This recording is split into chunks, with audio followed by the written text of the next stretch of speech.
अस्सलाम वालेकुम। आप देख रहे हैं वेटनी गॉसिप्स। मैं हूं डॉक्टर वसीम रियाज।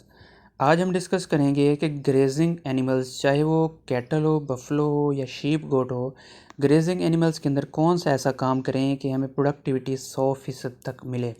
ऐसे जानवरों के अंदर डिवर्मिंग, सिंगल काम डिवर्मिंग करें। आप प्रोडक्टिविटी को भी बढ़ा सकते हैं, इनकी हेल्थ को भी बढ़ा सकते हैं और इनकी नशोनुमा को भी बढ़ा सकते हैं।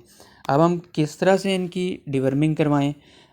दो तरह की डिवर्मिंग हमारे पास अवेलेबल होती है। एक इंटरनल, यानी जो अंदरूनी हम पिलाने के तरीक़ाकार से देते हैं। दूसरी बैरूनी, एक्सटर्नल, जो हम इंजेक्शन लगा के देते हैं।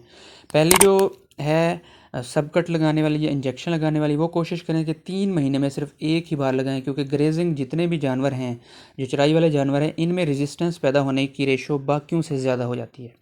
अब ओरल कौन सा देना है? दूसरा जो डिवर्मर हमने देना है, ओरल वो वाला देना है जिसके अंदर कोबाल्ट और सेलेनियम मौजूद हो, और इसका डोज रेट ख़ास कर याद रखिएगा। इनके अंदर वर्म लोड ज़्यादा होता है, यानी पेट के कीड़ों की जो तादाद होती है वो बाकी जानवरों की निस्बत से ज़्यादा होती है। तो इनके अंदर जो डोज रेट देना है वो डबल डोज रेट इस्तेमाल करना है।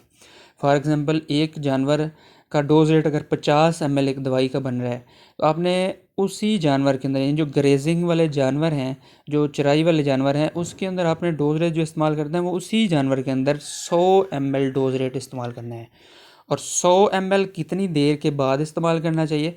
ये कम से कम डेढ़ जो मंथ है, और ज़्यादा से ज़्यादा 2 महीने। जो बाकी वाले एनिमल्स हैं, स्टॉल फेड है, उनके लिए 3 महीने में एक दफ़ा डिवर्मिंग काफ़ी होती है, लेकिन जो ग्रेजिंग एनिमल्स हैं उनके लिए 1.5 महीने में एक दफ़ा ज़रूर करें। अब देना किस वक्त है? आपने सबसे पहले इनकी फ़ीड को रिस्ट्रिक्ट करना है, यानी 24 घंटे के लिए, ताकि ये डाइजेस्टर के अंदर, यानी जो खुराक खाती हैं, वो गोबर के अंदर पास ना हो जाए और ज़्यादा से ज़्यादा इन जानवरों को असर करे। देखते रहिए वेटनी गॉसिप्स विद डॉक्टर